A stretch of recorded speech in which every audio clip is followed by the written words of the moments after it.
तो स्वागत है दोस्तों तुम्हारा YouTube channel the novel mindset में। हम सिर्फ कहानियाँ नहीं सुनते बल्कि उनकी पीछे की सोच को खोल के दिखाते हैं। क्या तुम भी इस कहानियों की दुनिया को महसूस करना चाहते हो?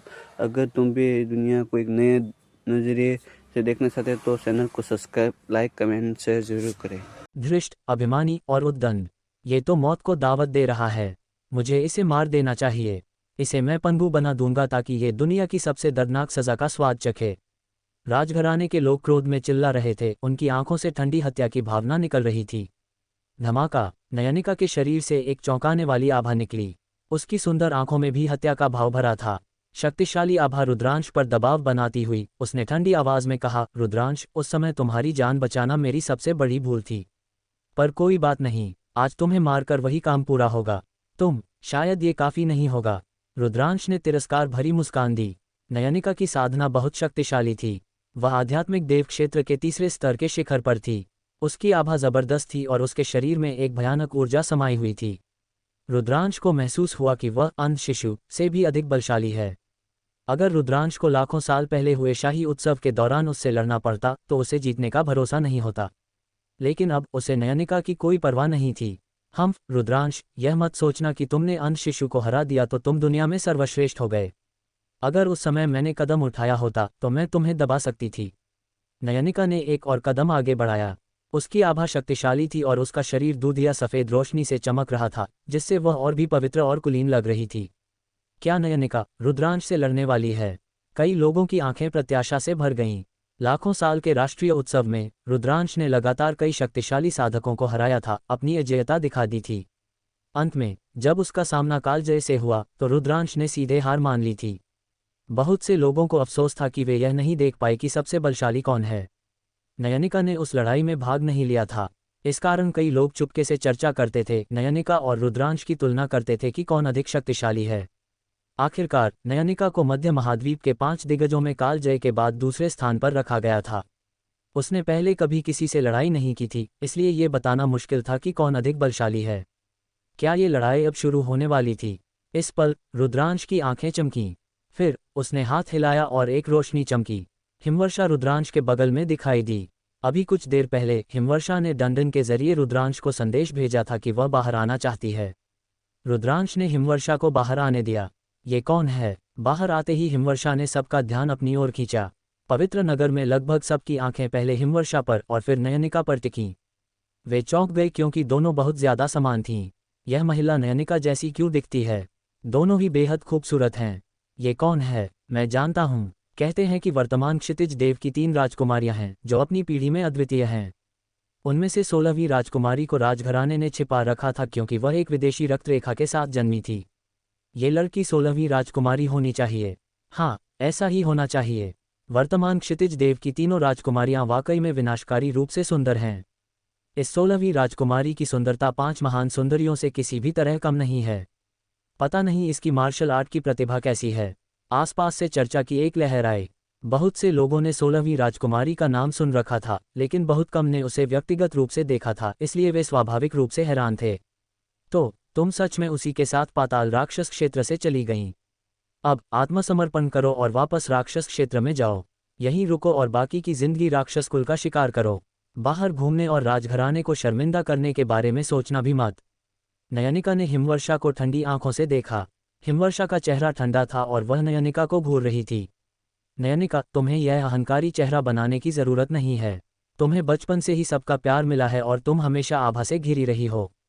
कितना बड़ा मजाक! आज मैं तुम्हें अपने पैरों के नीचे कुचल दूंगी और दुनिया को दिखा दूंगी कि तुम्हारी तथाकथित पवित्रता और तुम्हारा तथाकथित रूढ़िवाद कितना कमजोर है। जैसे ही हिमवर्षा की आवाज गूंजी, उसके शरीर से अनंत राक्षसी शक्ति बाहर निकली और उसकी शक्तिशाली आभा नयनिका से टकरा गई। अगर तुम मुझसे लड़ना चाहती हो तो मैं तुम्हारी इच्छा पूरी करूंगी, नयनिका ने ठंडे लहजे में कहा। उसके शरीर से दूधिया सफेद पवित्र प्रकाश का एक स्तंभ उठा। उसी समय हिमवर्षा के शरीर से एक काली राक्षसी शक्ति उठी। एक काली और एक सफेद रोशनी की दोनों किरणें हवा में टकरा गईं। धमाका! आकाश के बादल बिखर गए और एक तेज हवा चारों ओर फैल गई। चलो ऊपर लड़ते हैं, हिमवर्षा ने कहा और आकाश में उड़ गई। नयनिका की आंखें ठंडी थीं और वह भी आकाश में उड़ गई। एक काली और एक सफेद, दो रोशनी की परछाइयां टकराईं और जगह को टुकड़ों में फाड़ दिया। आकाशीय राक्षस बल क्षेत्र, नव आकाश पवित्र क्षेत्र। दो नाजुक चीखें गूंजी जब दोनों ने अपने अद्वितीय कौशल का प्रदर्शन किया और हवा में लड़ने लगे। पलक झपकते ही उन्होंने 1 दर्जन से अधिक वार का आदान प्रदान कर लिया था। हिमवर्षा और नयनिका के हमले बहुत समान थे, लेकिन एक राक्षसी पंथ का था जबकि दूसरा पवित्र पंथ का। हिमवर्षा के चारों ओर काले कमल के फूल दिखाई दिए और कमल की तलवारों में बदल गए। नयनिका के चारों ओर दूधिया सफ़ेद कमल के फूल दिखाई दिए, वे भी तलवारों की चमक में बदल गए और हिमवर्षा से लड़े। तलवार की शक्ति आसमान में सो रही थी और रोशनी तेज थी। एक पल के लिए दोनों एक भयंकर युद्ध में फंस गए। दर्शक सबने एक ठंडी सांस ली और बहुत हैरान थे। वह कितनी बलशाली है! 16वीं राजकुमारी इतनी बलशाली है। वह 9वीं राजकुमारी के साथ मुकाबला कर सकती है।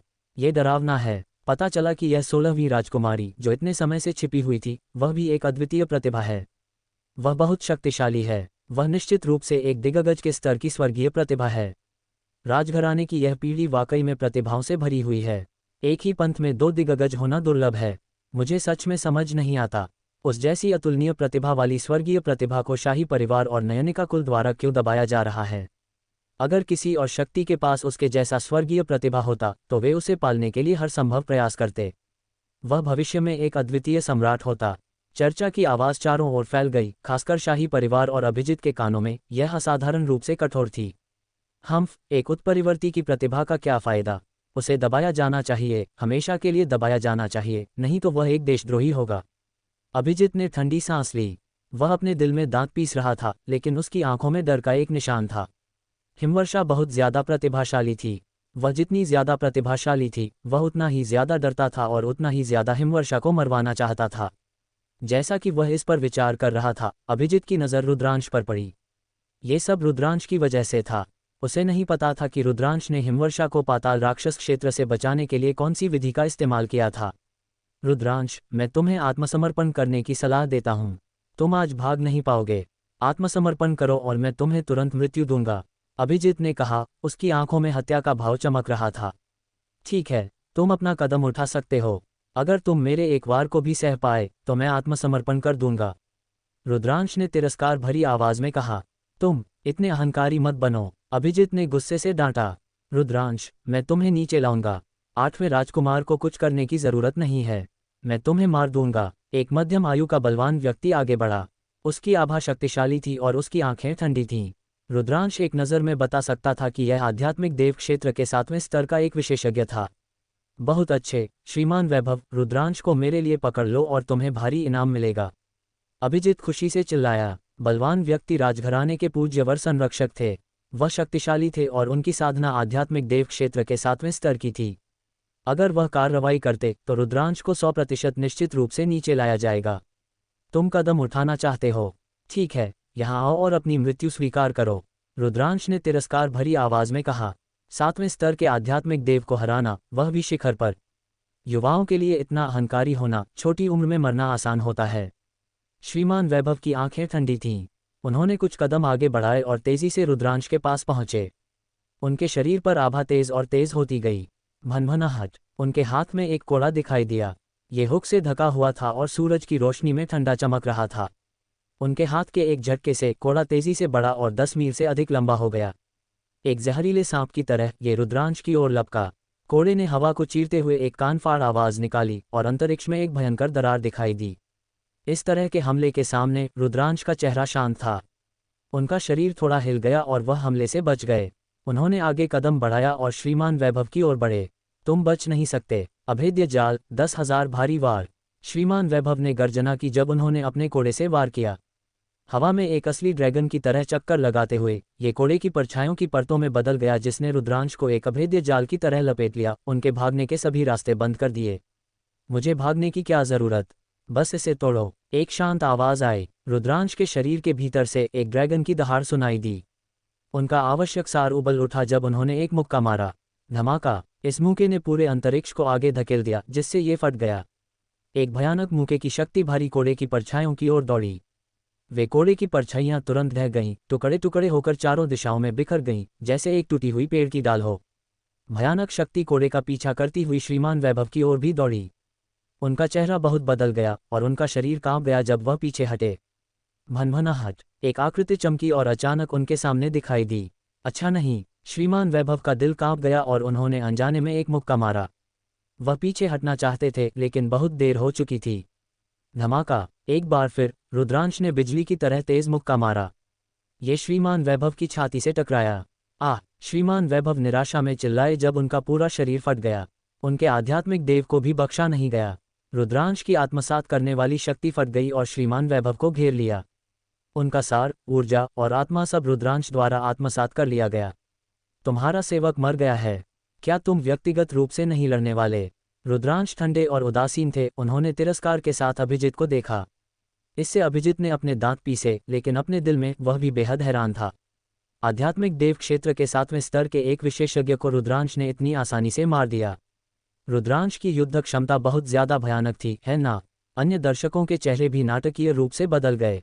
लाखों साल के बलिदान समारोह के बाद से रुद्रांश की क्षमताओं में बहुत सुधार हुआ है। ऐसी चौंकाने वाली प्रतिभा दुर्लभ है। नयनिका भी अब उसका मुकाबला नहीं कर पाएगी। मुझे हैरानी है कि वह कालजय से कैसे मुकाबला करेगा। मुझे नहीं पता, लेकिन यह अफसोस की बात है। रुद्रांश कितना भी प्रतिभाशाली क्यों न हो, वह कितना भी शक्तिशाली क्यों न हो, परिणाम पहले से तय है। यह मत भूलो, ये पवित्र नगर है। अगर एक सम्राट भी आता तो वह शायद यहाँ से नहीं निकल पाता। रुद्रांश की तो बात ही क्या। जब कई लोग रुद्रांश की युद्ध क्षमता और प्रतिभा से हैरान थे तो उन्हें उसके लिए अफसोस भी महसूस हुआ। ये पवित्र नगर था। रुद्रांश कितना भी बलशाली क्यों न हो, परिणाम पहले से तय था। तुम्हारी उम्र में ऐसी साधना और युद्ध क्षमता होना प्राचीन काल से अब तक शायद ही कभी देखा गया है। मैं वास्तव में तुम्हारी प्रशंसा करता हूँ। अगर तुम एक रक्त शपथ लो और शाही नयनिका कुल के सामने आत्मसमर्पण करो तो मैं क्षितिज देव से विनती करूंगा और तुम्हारी जान बख्श दी जाएगी। क्या कहते हो? एक सफेद बालों वाला बूढ़ा व्यक्ति हवा में कदम रखा और एक ऋषि की तरह दिखता हुआ रुद्रांश की ओर चला गया। उसके शरीर से एक भयानक आभा निकल रही थी जो श्रीमान वैभव से कई गुना ज्यादा बलशाली थी। आध्यात्मिक देव क्षेत्र का शिखर 8वां स्तर। रुद्रांश की आंखों में एक चमक आई। सफेद बालों वाले बूढ़े व्यक्ति ने अपनी साधना को बिल्कुल नहीं छिपाया था। रुद्रांश एक नज़र में बता सकता था, तुम केवल आध्यात्मिक देव क्षेत्र के 8वें स्तर पर हो। क्या तुम्हें क्षितिज देव से मुझे बख्शने के लिए कहने का अधिकार है? तुम वास्तव में खुद को बहुत ऊंचा समझते हो। रुद्रांश ने लापरवाही से होंठ सिकुड़े और तिरस्कार में कहा, ये कम से कम एक मौका है ना? अगर तुम मना करते हो तो तुम्हें कोई मौका नहीं मिलेगा। रुद्रांश द्वारा कम आंका जाने पर सफेद बालों वाले बुजुर्ग की आंखों में एक तेज चमक आई जब उन्होंने गहरी आवाज में बात की। हे, सिर्फ तुम। मुझे डर है कि तुम योग्य नहीं हो। रुद्रांश मुस्कुराया, उसका तिरस्कार बढ़ रहा था। कितना अहंकारी। अगर मैं हमला करता हूं तो तुम्हें कोई मौका नहीं मिलेगा। सफेद बालों वाले बूढ़े व्यक्ति की आंखें गुस्से से भर गईं। उनके शरीर से दूधिया सफेद रोशनी निकली और उनकी आंखें ठंडी थीं। हालांकि रुद्रांश ने आध्यात्मिक देव क्षेत्र के 7वें स्तर के विशेषज्ञ को आसानी से मार दिया था, लेकिन वह आध्यात्मिक देव क्षेत्र के 8वें स्तर के शिखर पर थे। वह 7वें स्तर के आध्यात्मिक देव से बहुत ज्यादा बलशाली थे और आसानी से 7वें स्तर के आध्यात्मिक देव विशेषज्ञ को मार सकते थे। इसलिए उन्हें भरोसा था कि वह रुद्रांश को दबा सकते हैं। आखिरकार रुद्रांश युवा था। वह कितना भी बलशाली क्यों न हो, यह बहुत ज्यादा असामान्य नहीं होगा। तेज सफेद बालों वाले बुजुर्ग के हाथ से सफेद तलवार की रोशनी की एक किरण खिल गई जो विशाल आकाश को पार करती हुई रुद्रांश की ओर बढ़ी। ये तलवार तेज, निर्दयी, शानदार और भयानक थी। केवल एक वार से वह पहले से ही श्रीमान वैभव से ज्यादा बलशाली थे, जो आध्यात्मिक देव क्षेत्र के 7वें स्तर पर थे। रुद्रांश के शरीर के भीतर से एक ड्रैगन की दहाड़ गूंजी। उनके सिर के ऊपर तीसरी रक्त रेखा उभरी और रुद्रांश के शरीर में ऊर्जा की एक लहर तेजी से आई, जिससे उनकी ताकत विस्फोटक रूप से बढ़ गई। धड़ाम! उन्होंने एक कदम आगे बढ़ाया और अपनी हथेली से वार किया। हथेली की शक्ति चौंकाने वाली थी। इसने आकाश को तोड़ दिया और एक भयानक हथेली का ब्लेड बनाया जिसने बुजुर्ग की सफेद तलवार की रोशनी पर हमला किया। भनभनाहट! एक तेज विस्फोट हुआ और सफेद तलवार की चमक छितर गई। रुद्रांश बुजुर्ग की ओर बढ़े। बुजुर्ग का चेहरा थोड़ा बदल गया। उनके हाथ में लंबी तलवार लगातार बाहर निकली और बर्फ सफेद तलवार की रोशनी की धाराएं शानदार क्रिस्टल रोशनी की तरह रुद्रांश पर लक्षित थीं।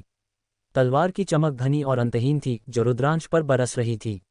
धमाका, धमाका, धमाका! रुद्रांश ने अपनी मुट्ठियां भींच लीं और लगातार उन पर बमबारी करते रहे। रुद्रांश का मुक्का एक जेल दबाने वाले खंभे में बदल गया था जो सब कुछ दबा देता था। आकाश में विस्फोटों की एक श्रृंखला गूंजी। सफेद बालों वाले बुजुर्ग की तलवार की चमक लगातार नष्ट हो रही थी। रुद्रांश तलवार की चमक के सामने चार्ज करते हुए बुजुर्ग की ओर बढ़े। सफेद बालों वाले बुजुर्ग का चेहरा बदल गया। ये बहुत बदसूरत और बहुत गंभीर हो गया। एक जोरदार चीख के साथ उनकी रक्त रेखा दिखाई दी। उन्होंने रक्त रेखा सम्लन किया और एक दूधिया सफ़ेद युद्ध तलवार में बदल गए। युद्ध तलवार के एक झटके के साथ अधिक और अधिक तेज तलवार की चमक रुद्रांश की ओर बरसने लगी। टूट जाओ, नवनाग उभरे। रुद्रांश नवनागों में बदल गए और ऊपर की ओर बढ़े, सभी तलवार की चमक को तोड़ते हुए। नवनागों के विशाल पंजों ने लगातार दूधिया सफ़ेद युद्ध तलवार को पकड़ा। दूधिया सफ़ेद तलवार हिंसक रूप से हिल गई और फिर ढह गई, जिससे सफ़ेद बालों वाले बुजुर्ग का असली शरीर सामने आ गया। इस पल सफ़ेद बालों वाले बुजुर्ग एक खेदजनक स्थिति में थे। उनमें पहले जैसा ऋषि जैसा आचरण नहीं रहा था। उनके बाल बिखरे हुए थे, उनके कपड़े फटे हुए थे और उनका सफ़ेद चोगा खून से ढका हुआ था। उनकी आंखें डर से भरी हुई थीं जब वह हताश होकर पवित्र नगर की दीवारों की ओर भागे। इस पल पवित्र नगर में इस दृश्य को देखने वाले अनगिनत लोगों ने एक गहरी सांस ली और बहुत हैरान थे। आध्यात्मिक देव क्षेत्र के 8वें स्तर के शिखर पर स्थित एक विशेषज्ञ भी हार गया था। रुद्रांश ने उसे गंभीर रूप से घायल कर दिया था और उसे खेदजनक स्थिति में अपनी जान बचाने के लिए भागना पड़ा था। ये बस बहुत अविश्वसनीय था। अगर उन्होंने इसे अपनी आंखों से नहीं देखा होता तो वे इस पर विश्वास नहीं करते। एक युवा जो 30 साल का भी नहीं था, आध्यात्मिक देव क्षेत्र के 8वें स्तर के एक पुराने विशेषज्ञ को गंभीर रूप से घायल करने में सक्षम था। ऐसा उदाहरण प्राचीन काल से दिव्य जंगल महाद्वीप में शायद ही कभी दर्ज किया गया हो। ये पहले ही सामान्य ज्ञान को पार कर चुका था और बहुत भयानक था। अब कई लोगों को संदेह था कि कालजय, जिसे दुनिया का नंबर 1 कहा जाता था, वह अभी भी रुद्रांश का मुकाबला कर पाएगा या नहीं। आकाश में नयनिका, जो हिमवर्षा से लड़ रही थी, ने स्वाभाविक रूप से इस दृश्य को महसूस किया। उसका दिल कांप गया और उसकी आंखों में अविश्वास का भाव प्रकट हुआ। रुद्रांश की युद्ध क्षमता उससे कहीं ज्यादा हो गई थी। वह जितनी अभिमानी थी, उसके लिए इसे स्वीकार करना उतना ही मुश्किल था। एक परम शक्तिशाली का सामना करना। तुम्हारा ध्यान भटक गया है। हिमवर्षा चिल्लाए और हमलों का एक तूफान शुरू कर दिया, जिससे नयनिका एक पल के लिए दब गई। नयनिका ने जल्दी से अपनी सोच को एकत्र किया और हिमवर्षा से लड़ने लगी। नीचे रुद्रांश नवनागों में बदल गए और सफ़ेद बालों वाले बुजुर्ग का पीछा किया। चूंकि तुम युद्ध में जा रहे हो, तुम्हें मारे जाने के लिए तैयार रहना चाहिए। रुद्रांश की आवाज़ नवनागों के मुंह से निकली जब उन्होंने अपने पंजों से कदम बढ़ाया। नवनागों के विशाल शरीर बिजली की तरह थे, अविश्वसनीय रूप से तेज जब वे सफ़ेद बालों वाले बुजुर्ग के पास पहुंचे। मुझे बचाओ। ये देखकर कि वह नवनागों द्वारा पकड़े जाने वाले थे, सफ़ेद बालों वाले बुजुर्ग डर से चीखे और उनकी आवाज़ कर्कश हो गई। वह एक आवारा कुत्ते की तरह घबराए हुए थे और वह एक शक्तिशाली व्यक्ति के रूप में अपने आचरण की परवाह नहीं कर सकते थे। इस समय उनका जीवन अधिक महत्वपूर्ण था। मारो। नवनागों ने दहाड़ लगाए और अपने पंजे बाहर निकाले। एक शक्तिशाली शक्ति ने सफ़ेद बालों वाले बुजुर्ग के शरीर पर विस्फोट किया, जिससे वह लगभग छेद हो गया। उन्होंने मुंह से खून का एक बड़ा घूंट फूंका और उनकी आंखें और भी ज्यादा डर गई थीं। मदद। सफ़ेद बालों वाले बुजुर्ग ने अपनी पूरी ताकत से चिल्लाया, जैसे एक असहाय लड़की खूंखार डाकुओं के एक समूह का सामना कर रही हो। अभी भी नहीं रुक रहे हो, तुम मौत को दावत दे रहे हो। तुम मौत को दावत दे रहे हो। पवित्र नगर की दीवारों से एक उग्र दहाड़ आई। एक लंबा व्यक्ति बाहर निकला और एक विशाल और अथाह आभा में विस्फोट हुआ। इस आभा से घिरे होने पर सभी को लगा कि सांस लेना मुश्किल है। उनके दिलों पर एक विशाल चट्टान का दबाव था और उन्हें लगा कि एक बड़ी आपदा आसन है। परम शक्तिशाली। सबके दिल में एक शब्द उभरा।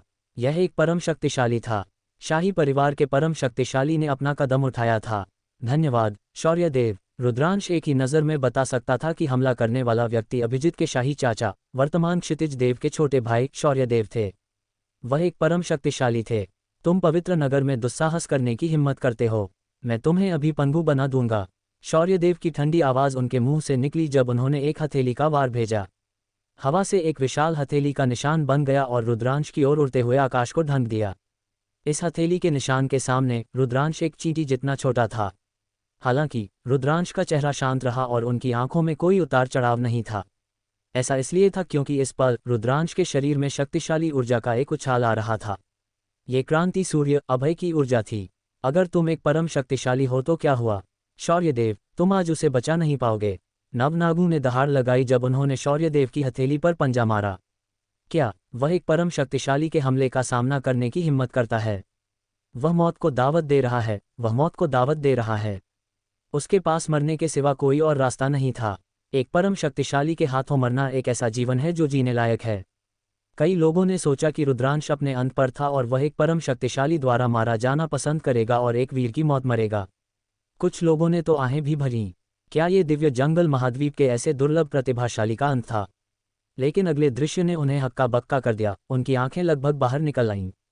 धमाका धमाका। जब नव नागों का ड्रैगन पंजा शौर्यदेव के हथेली के निशान पर उतरा तो वह दृश्य जिसकी सभी को उम्मीद थी कि रुद्रांश टुकड़ों में कुचल जाएगा, वह दिखाई नहीं दिया। इसके विपरीत जब ड्रैगन पंजे ने वार किया तो स्वर्ग और पृथ्वी हिल गए। शौर्यदेव के हथेली के निशान को वास्तव में नव नागों के ड्रैगन पंजे ने छेद दिया था और एक जोरदार धमाके के साथ ढह गया। यह सभी चौंक गए जब उन्होंने अविश्वास में दृश्य को देखा। रुद्रांश ने न केवल परम शक्तिशाली के हमले को रोका, बल्कि उसने उसे हरा भी दिया था। ये कैसे संभव था? क्या हो रहा था? अधिकांश लोग पूरी तरह से हक्का बक्का थे। भनभनाहट। शौर्यदेव के हथेली के निशान को नष्ट करने के बाद नव नागों ने फिर से अपने पंजे बाहर निकाले। सफ़ेद बालों वाले बुजुर्ग के सिर के ऊपर हवा से एक विशाल ड्रैगन पंजा दिखाई दिया और नीचे की ओर पंजा मारा। सफ़ेद बालों वाले बुजुर्ग लगभग शहर की दीवार के शीर्ष पर पहुंच चुके थे। उन्होंने अभी अभी राहत की सांस ली थी जब उनकी पुतलियां अचानक चौड़ी हो गईं। उन्होंने एक हताश दहाड़ लगाई, नहीं। धड़ाम। अगले ही पल उन्हें ड्रैगन पंजे ने कुचलकर मार डाला। मैंने पहले ही कहा था, चूंकि तुम युद्ध में आ गए हो, तुम्हें मरना होगा। नवनाग सिकुड़ गए और रुद्रांश के असली रूप में बदल गए। रुद्रांश ने ठंडी आवाज में कहा। कई लोग हाँफने लगे, खासकर अभिजीत। उसे लगा कि वह पूरी तरह से ठंडा पड़ गया है और उसका चेहरा पीला पड़ गया था जब उसने डर से रुद्रांश को देखा। आध्यात्मिक देव क्षेत्र के 8वें स्तर के शिखर पर स्थित एक विशेषज्ञ पहले गंभीर रूप से घायल हुआ और उसे खेदजनक स्थिति में अपनी जान बचाने के लिए भागना पड़ा। हालांकि एक परम शक्तिशाली की मदद के बावजूद रुद्रांश ने उसे मौके पर ही मार डाला। कितना अहंकारी, कितना उद्दंड, कितना हावी। दुष्ट प्राणी, तुम मौत को दावत दे रहे हो। शौर्यदेव ने गुस्से में दहाड़ लगाए। उनकी हत्या की भावना अतुलनीय रूप से ठंडी और घनी थी, जैसे कि यह साकार होने वाली थी। एक भयानक आभा हवा में भर गई और एक परम शक्तिशाली का धरती को हिला देने वाला दबाव रुद्रांश की ओर फैल गया। रुद्रांश मुस्कुराए और तेजी से पीछे हट गए। शौर्यदेव का दबाव उन्हें बिल्कुल नहीं रोक सका। मारो! शौर्यदेव चिल्लाए और बिजली की तरह हमला करने वाले थे। शौर्यदेव, रुक जाओ! इस पल एक राजसी आवाज गूंजी। इस आवाज को सुनकर शौर्यदेव थोड़ा चौंक गए और रुक गए। आकाश अचानक फट गया और 3 आकृतियां स्थानिक दरार से बाहर निकलीं। आगे वाला व्यक्ति लंबा और बलवान था, जो असीम राजसीपन से भरा हुआ था। क्षितिज देव, हम क्षितिज देव को नमन करते हैं। कई लोगों ने जल्दी से प्रणाम किया। ये व्यक्ति कोई और नहीं बल्कि क्षितिज देव थे। क्षितिज देव और दोनों परम शक्तिशाली आगे बढ़े, जिससे नयनिका और हिमवर्षा के बीच की लड़ाई रुक गई। आज मैं तुम्हें बख्श दूंगी। नयनिका ने हिमवर्षा को घूर कर देखा, उसकी आंखों में हत्या का भाव था। यह अभी भी पता नहीं है कि कौन किसे बख्शेगा, हिमवर्षा ने जोरदार जवाब दिया। उसके बाद दोनों वहां से चले गए। हिमवर्षा रुद्रांश के पास लौट आई जबकि नयनिका क्षितिज देव के पास लौट आए। क्षितिज देव ने हिमवर्षा को एक जटिल अभिव्यक्ति के साथ देखा। फिर उनकी नज़र रुद्रांश पर पड़ी। एक गंभीर नज़र के साथ उन्होंने कहा, चूंकि तुम यहाँ हो तो बाहर क्यों नहीं आते? क्यों छिपे हुए हो? क्षितिज देव के शब्दों ने कई लोगों को चौंका दिया। क्या क्षितिज देव का लक्ष्य कोई और था? रुद्रांश के शरीर से राक्षसी शक्ति रिसने लगी। अंत में राक्षसी शक्ति उनके चारों ओर एकत्र हुई और एक मानव आकृति में संघनित हुई। ये क्रांति सूर्य अभय थे। यहाँ वाकई कोई है। उनमें से कुछ को एक विचार आया। उन्होंने अनुमान लगाया कि रुद्रांश की पहले परम शक्तिशाली के हमले को झेलने की क्षमता इस व्यक्ति से संबंधित थी। हालांकि उनमें से कुछ क्रांति सूर्य अभय को देखकर हक्के बक्के रह गए। उनकी आंखें चौड़ी हो गईं और उनके मुंह और भी चौड़े हो गए। अंत में उनका पूरा शरीर हिंसक रूप से कांप उठा। असंभव! ये कैसे संभव है? वे इतने समान क्यों हैं? ये कैसे हुआ? ये लोग खुद से बुदबुदा रहे थे, उनके चेहरे अविश्वास से भरे थे। ये खासकर शाही परिवार के लिए, जैसे अभिजीत और शौर्यदेव के लिए था। ऐसा लग रहा था जैसे उन्होंने एक भूत देखा हो और उनकी आंखें डर से चौड़ी हो गईं। ये व्यक्ति कौन है? शाही परिवार और अभिजीत कुल के लोग इतने डरे हुए क्यों लग रहे हैं? जिन लोगों ने क्रांति सूर्य अभय का चित्र या मूर्ति कभी नहीं देखी थी, वे संदेह से भरे थे। हालांकि उन्हें जल्द ही इसका जवाब मिल गया। क्रांति सूर्य अभय! क्षितिज देव ने धीरे धीरे और भारी आवाज में 2 शब्द फूके। दिल टक्कर स्वर्गिक राजा का आदेश, आदिम क्षेत्र की स्थिति। स्वर्गिक राजा का आदेश, आदिम क्षेत्र की स्थिति। ये 2 छोटे शब्द हर किसी के हृदय में हजारों मेघगर्जन के फटने जैसे थे। बहुत से लोग इतने अचंभित हुए कि लगभग उछल पड़े। क्या क्रांति सूर्य, वह विद्रोह वीर? ये कैसे संभव है? क्या विद्रोह वीर 30,000 साल पहले नहीं मर गया था? वह अभी भी जीवित क्यों है? अगर वह मरा नहीं है तो भी वह 30,000 साल तक जीवित नहीं रह सकता। यह क्या हो रहा है? पवित्र नगर में कोलाहल मच गया। हर कोई अविश्वास में चिल्ला रहा था। ये बहुत ही चौंकाने वाला था। बड़े गुटों में से कौन क्रांति सूर्य का नाम नहीं जानता था। मध्य भारत की वर्तमान स्थिति केवल एक व्यक्ति क्रांति सूर्य के कारण थी। किसी ने भी विश्वास नहीं किया होता अगर क्षितिज देव ने यह नहीं कहा होता कि एक महान व्यक्ति, जिसे लंबे समय से मृत समझा जा रहा था, वास्तव में फिर से प्रकट हुआ है। हा 30,000 साल हो गए, मुझे उम्मीद नहीं थी कि कोई मुझे अभी भी याद रखेगा। क्रांति सूर्य हंसा। इन शब्दों ने भीड़ को शांत कर दिया और सभी ने क्रांति सूर्य की ओर देखा। ये व्यक्ति वास्तव में क्रांति सूर्य था। ये कैसे हो सकता है? क्रांति सूर्य फिर से प्रकट हो गया है। क्या दुनिया में फिर से अराजकता आने वाली है? बहुत से लोगों के मन में यही विचार आया। कुछ लोगों ने और भी सोचा। उन्हें आखिरकार पता चला कि शाही अभिजित परिवार ने रुद्रांश को पकड़ने के लिए स्वर्गिक यंत्र को क्यों सक्रिय किया था और उन्होंने पुरस्कार के रूप में आपदापार दिव्य खजाना की पेशकश क्यों की थी। ये क्रांति सूर्य के कारण था। क्रांति सूर्य रुद्रांश के साथ था। क्या ये हो सकता है कि रुद्रांश ही वह कारण था जिसकी वजह से क्रांति सूर्य दुनिया में लौट पाया? बहुत से लोग ये सोचने से खुद को रोक नहीं पाए। चट उसी क्षण क्रांति सूर्य और रुद्रांश के पीछे का स्थान फट गया। दो आकृतियां बाहर निकलीं। जैसे ही वे दोनों प्रकट हुए, उनके शरीर से एक ऐसी आभा निकली जो दुनिया पर हावी थी। एक सम्राट की आभा। ये अजेय खड्ग सम्राट और मेघ शस्त्र सम्राट हैं। किसी ने उन दोनों को पहचान लिया और चिल्लाया। बाकी लोग हैरान थे। उन्हें उम्मीद नहीं थी कि दो और सम्राट बाहर निकल आएंगे। क्या आज सम्राटों के बीच एक जबरदस्त लड़ाई शुरू होने वाली थी? क्षितिज देव, तुम वाकई अच्छे हो। तुम्हें पता था कि क्रांति सूर्य प्रकट हुआ है, लेकिन फिर भी तुम हमें उसका पीछा करने और उसकी ताकत का परीक्षण करने के लिए इस्तेमाल करना चाहते थे। अजेय खड्ग सम्राट ने ठंडी आवाज में कहा। इस बार अंबर शस्त्र खड्ग पंथ को भारी नुकसान हुआ था। न केवल कई आत्मा देवता शक्तिशाली मारे गए, बल्कि एक सैन्य टुकड़ी भी नष्ट हो गई। न केवल एक परम शक्तिशाली युद्ध में मारा गया, बल्कि राक्षस भ्रूण भी खो गया। अगर राक्षस भ्रूण को सफलतापूर्वक विकसित किया जाता तो वह एक ऐसी हस्ती होता जो सम्राटों से लड़ सकती थी। अजेय खड्ग सम्राट गुस्सा क्यों नहीं होते? मुझे पहले यकीन नहीं था कि क्रांति सूर्य का जन्म हुआ है। क्षितिज देव ने लापरवाही से समझाया, लेकिन उनकी आंखें अभी भी क्रांति सूर्य पर टिकी थीं। क्रांति सूर्य, मुझे उम्मीद नहीं थी कि 30,000 साल तक दबे रहने के बाद भी तुम जीवित रहोगे। तुम दुनिया में बाहर आने में भी सक्षम हो। ये वास्तव में मेरी उम्मीदों से परे है। मुझे रुद्रांश को पाताल राक्षस क्षेत्र में भेजने के लिए तुम्हें धन्यवाद देना होगा। अगर वह नहीं होता तो मैं बच नहीं पाता। वैसे तुमने ही इसकी शुरुआत की थी। मुझे तुम्हारा धन्यवाद करना चाहिए। क्रांति सूर्य हंसा। बहुत से लोग हैरान थे। ये पता चला कि क्रांति सूर्य के दुनिया में लौटने का कारण वास्तव में रुद्रांश था। दूसरे शब्दों में, रुद्रांश ने क्रांति सूर्य को बचाया था। जो लोग अंदर की बात जानते थे, उन्होंने आह भरी। अगर शाही अभिजित परिवार ने हिमवर्षा को पाताल राक्षस क्षेत्र में बंद नहीं किया होता तो रुद्रांश पाताल राक्षस क्षेत्र में प्रवेश नहीं करता। अगर रुद्रांश प्रवेश नहीं करता तो वह क्रांति सूर्य को कैसे बचाता? सब कुछ शाही परिवार के कारण था। कितना व्यंग्यपूर्ण। क्रांति सूर्य सही था। अगर शाही परिवार नहीं होता तो क्रांति सूर्य कैसे बच निकलता? क्रांति सूर्य, अगर तुम बच भी गए तो क्या हुआ? तुम 30,000 साल तक दबे रहे हो और तुम्हारी जीवन शक्ति को बहुत नुकसान हुआ है। तुम्हारा राक्षसी शरीर घायल हो गया है और तुम्हारी शक्ति पूरी तरह से ठीक होने से बहुत दूर है। आज मैं भविष्य की किसी भी परेशानी को रोकने के लिए तुम्हें पूरी तरह से मार डालूंगा। क्षितिज देव ने कहा। उनका ठंडा मारक इरादा खिल उठा। अन्य दो सम्राटों की आभा भी क्षितिज देव की तरफ से फैल गई। क्रांति सूर्य पर ताला लगा दिया ताकि उसे भागने से रोका जा सके। अजेय खड्ग सम्राट, मेघ शस्त्र सम्राट, तुम मेरे साथ मिलकर आज क्रांति सूर्य से छुटकारा क्यों नहीं पाते? ये सम्राट तुम्हें निश्चित रूप से बहुत पुरस्कृत करेगा। क्षितिज देव ने अजेय खड्ग सम्राट और मेघ शस्त्र सम्राट की ओर देखा। हे क्षितिज देव, ये तुम्हारे अभिजित परिवार का मामला है। मैं इसमें शामिल नहीं होऊंगा। अजेय खड्ग सम्राट हंसे। मेरी भी इसमें रुचि नहीं है। मेघ शस्त्र सम्राट ने भी सिर हिलाया। इससे क्षितिज देव और अन्य लोगों की आंखों में मारक इरादा चमक उठा और वे अप्रसन्न थे।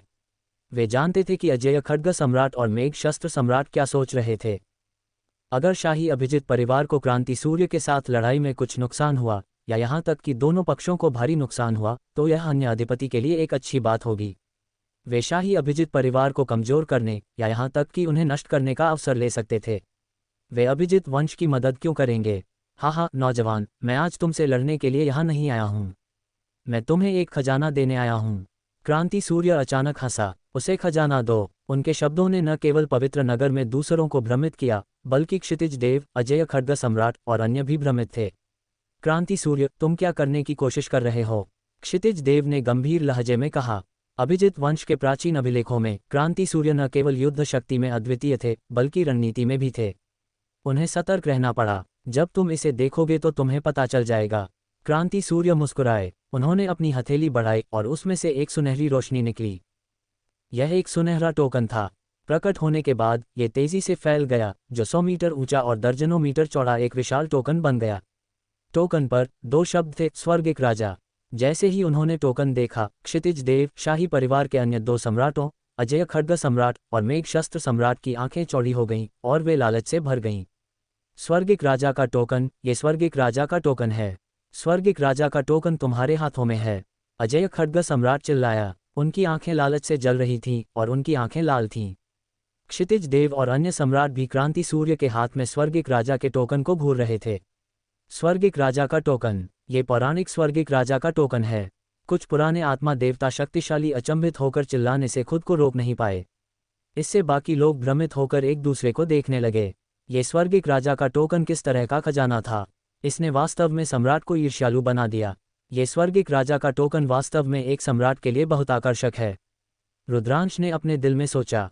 यहाँ आने के रास्ते में क्रांति सूर्य ने पहले ही रुद्रांश को स्वर्गिक राजा के टोकन के कार्य के बारे में संक्षेप में समझा दिया था। इस दुनिया को आदिम क्षेत्र कहा जाता था। यह विशाल और असीम था। हालांकि दिव्य जंगली महाद्वीप विशाल था, लेकिन ये पूरे आदिम क्षेत्र की तुलना में सिर्फ एक रेत का दाना था।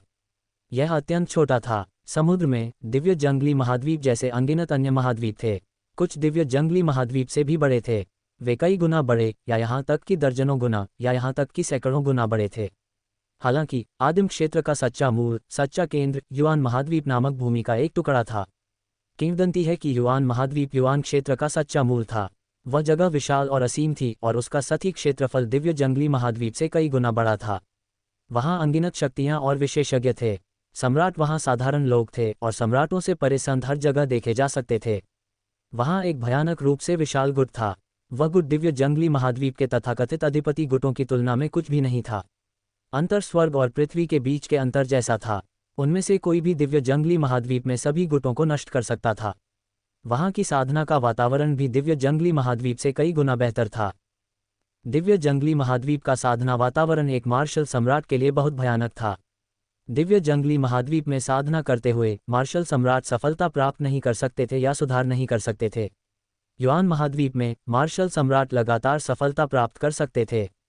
हालांकि युआन महाद्वीप में भी यह अत्यंत खतरनाक था। वहां अनगिनत वर्जित स्थान थे और बहुत अधिक शक्तिशाली अस्तित्व थे। युआन महाद्वीप में चलना एक मार्शल सम्राट के लिए अत्यंत खतरनाक था। वह किसी भी समय मर सकता था। किंवदंती है कि दिव्य जंगली महाद्वीप के इतिहास में मार्शल सम्राट भी सफलता प्राप्त करने के लिए युआन महाद्वीप की तलाश करते थे। वे वहां साधना करना चाहते थे, लेकिन वे सभी मर गए। युआन महाद्वीप में शांति से साधना करने के लिए किसी को एक प्रमुख शक्ति में शामिल होना पड़ा और सुरक्षा की तलाश करनी पड़ी। हालांकि शिष्यों की भर्ती की शर्तें बहुत कठोर थीं। साधारण सम्राट उनके ध्यान के योग्य नहीं थे। केवल विशेष परिस्थितियां ही उन्हें शामिल होने की अनुमति दे सकती थीं। स्वर्गिक राजा युआन महाद्वीप की प्रमुख शक्तियों में से एक था। स्वर्गिक राजा का टोकन स्वर्गिक राजा हॉल द्वारा जारी किया गया एक प्रकार का टोकन था। जब तक कोई स्वर्गिक राजा का टोकन रखता था, भले ही उसकी प्रतिभा थोड़ी कमजोर हो, वह फिर भी स्वर्गिक राजा हॉल में शामिल हो सकता था और वहां साधना कर सकता था। क्रांति सूर्य के अनुसार स्वर्गिक राजा का टोकन मूल रूप से शाही अभिजित वंश का था। शाही अभिजित परिवार लंबे समय तक समृद्ध हो सका क्योंकि उनके पास स्वर्गिक राजा का टोकन था। सम्राटों की हर पीढ़ी स्वर्गिक राजा हॉल में शामिल हो गई थी, इसलिए वे 10 लाख वर्षों तक दिव्य जंगली महाद्वीप पर हावी होने में सक्षम थे। हालांकि स्वर्गिक राजा का टोकन 30,000 साल पहले क्रांति सूर्य द्वारा चुरा लिया गया था। स्वर्गिक राजा के टोकन के साथ कोई युआन महाद्वीप की एक प्रमुख शक्ति स्वर्गिक राजा हॉल में शामिल हो सकता था। एक सम्राट के लिए ये किस तरह का प्रलोभन था। जब कोई सम्राट के क्षेत्र तक पहुंच जाता था तो उनका लक्ष्य लगातार सफलता प्राप्त करना, एक मजबूत क्षेत्र की तलाश करना और अधिक दीर्घायु प्राप्त करना होता था। अन्यथा वे अपने बाकी जीवन के लिए दिव्य जंगली महाद्वीप में सफलता प्राप्त नहीं कर सकते थे। कौन ये देखने को तैयार होगा कि उनका समय समाप्त हो गया है और धीरे धीरे मर रहा है। हालांकि वह दिव्य जंगली महाद्वीप के एक क्षेत्र पर शासन कर सकता था, ये सब सिर्फ एक भ्रम था। एक बार जब समय समाप्त हो जाता था तो वह धूल में मिल जाता था। एक मार्शल के लिए केवल उनका क्षेत्र और शक्ति ही सच थी। अगर उनके पास कोई विकल्प होता तो अधिकांश सम्राट युआन महाद्वीप जाने और साधना करने के लिए एक बड़ी शक्ति में शामिल होने का विकल्प चुनते। दुर्भाग्य से अगर वह एक प्रमुख शक्ति में शामिल नहीं हो सकता था और युआन महाद्वीप की ओर जाता था तो उसके मरने की संभावना बहुत अधिक थी। इसलिए दिव्य जंगली महाद्वीप के सम्राट दिव्य जंगली मार्ग पर बने रहे। अगर नहीं तो वे साधना करने के लिए युआन महाद्वीप चले गए होते। स्वर्गिक राजा का टोकन एक अवसर था और यह सम्राटों के लिए एक घातक प्रलोभन था। क्रांति सूर्य स्वर्गिक राजा का टोकन मूल रूप से मेरे अभिजित परिवार का था। अब जल्दी से मुझे स्वर्गिक राजा का टोकन दो। क्षितिज देव का दिल अब शांत नहीं रह सका। उन्होंने स्वर्गिक राजा के टोकन को उत्साह से घूरते हुए चिल्लाया, क्षितिज देव, तुम्हारे अभिजित परिवार ने 10 लाख वर्षों तक स्वर्गिक राजा के टोकन को नियंत्रित किया है। अब अन्य शक्तियों के लिए इसे नियंत्रित करने का समय आ गया है। क्रांति सूर्य, मुझे स्वर्गिक राजा का टोकन दो और मैं तुम्हें सुरक्षित रखने की पूरी कोशिश करूंगा। अजय खड्ग सम्राट भी चिल्लाया, इसे मेरे पास छोड़ दो, मैं तुम्हारे साथ गठबंधन बनाने को तैयार हूं। मेघ शस्त्र सम्राट भी चिल्लाया। वे बहुत अधिक प्रलोभित थे और उन्होंने अपनी विवेक शक्ति पूरी तरह से खो दी थी। अगर वे स्वर्गिक राजा का टोकन प्राप्त कर सकते थे तो वे तुरंत दिव्य जंगली महाद्वीप छोड़ देंगे और युआन महाद्वीप की तलाश में समुद्र के पार जाएंगे और साधना करने के लिए स्वर्गिक राजा में शामिल हो जाएंगे। जहां तक उनके शिष्यों की बात है, वे अपने भविष्य की तुलना अपने से कैसे कर सकते थे। शाही परिवार और अभिजित परिवार कितने भी मजबूत क्यों न हो, वे बिना एक शब्द कहे जा सकते थे। तुम मेरे अभिजित परिवार का स्वर्गिक राजा टोकन चाहते हो, तुम्हें नष्ट कर देना चाहिए। क्षितिज देव चिल्लाया और शाही परिवार के 2 सम्राटों के साथ मिलकर उन्होंने क्रांति सूर्य की ओर हमला किया। क्रांति सूर्य के होंठों के कोने पर एक मुस्कान दिखाई दी और फिर उन्होंने अचानक स्वर्गिक राजा का टोकन अजय खड्ग सम्राट पर फेंक दिया। स्वर्गिक राजा का टोकन, ये लो, क्रांति सूर्य चिल्लाया। उनकी राक्षसी शक्ति ने रुद्रांश और हिमवर्षा को अपनी चपेट में ले लिया, उन्हें एक तरफ खींच लिया। स्वर्गिक राजा का टोकन मेरा है। अजय खड्ग सम्राट उत्साहित थे। उन्होंने अपना हाथ बढ़ाया और स्वर्गिक राजा के टोकन को पकड़ लिया। इसके बारे में सोचना भी मत, यह मेरा है। बगल में मेघ शस्त्र सम्राट ने एक लालची प्रकाश प्रकट किया। मेघगर्जन में लिपटी एक उज्ज्वल शस्त्र रोशनी अजय खड्ग सम्राट की ओर कट गई। मेघ, तुम मौत की तलाश कर रहे हो। अजय खड्ग सम्राट क्रोधित थे और एक विशाल खड्ग रोशनी फूट पड़ी जो मेघ शस्त्र सम्राट की ओर कट गई। धमाका, खड्ग रोशनी और बिजली और मेघगर्जन शस्त्र रोशनी टकराए और आकाश खड्ग शक्ति और शस्त्र ऊर्जा से भर गया। अंतरिक्ष एक मकड़ी के जाले की तरह फट गया था जो पूरे आकाश को ढंक रहा था। खड्ग शक्ति और शस्त्र शक्ति की कुछ धारियां बाहर निकल गईं और नीचे जमीन पर कट गईं। जमीन सीधे फट गई थी और कुछ विशाल खाइयां जो 10,000 ली से अधिक लंबी थीं दिखाई दी। यह अत्यंत भयानक था। इस क्षण पवित्र नगर चमक उठा और एक प्रकाश ढाल उठ गया जिसने बल को बाहर रोक दिया। अन्यथा पूरा पवित्र नगर कुछ दौर की उथल पुथल का सामना नहीं कर पाएगा। स्वर्गिक राजा का टोकन सौंप दो। क्षितिज देव और शाही परिवार के 2 सम्राट अजय खड्ग सम्राट पर झपटे और अपने सबसे मजबूत हमले शुरू किए। पवित्र प्रकाश दुनिया को भर गया। आकाश में ऐसा लग रहा था जैसे कई सफ़ेद सूरज दिखाई दिए हैं। पूरे पवित्र नगर को दूधिया सफ़ेद पवित्र प्रकाश में ढंक दिया गया था, इतना चकाचौंध करने वाला कि कोई अपनी आंखें नहीं खोल सकता था। धमाका, धमाका, धमाका। आकाश और पृथ्वी में परिमाण 10 का भूकंप आया था। पूरी जगह छेद दी गई थी।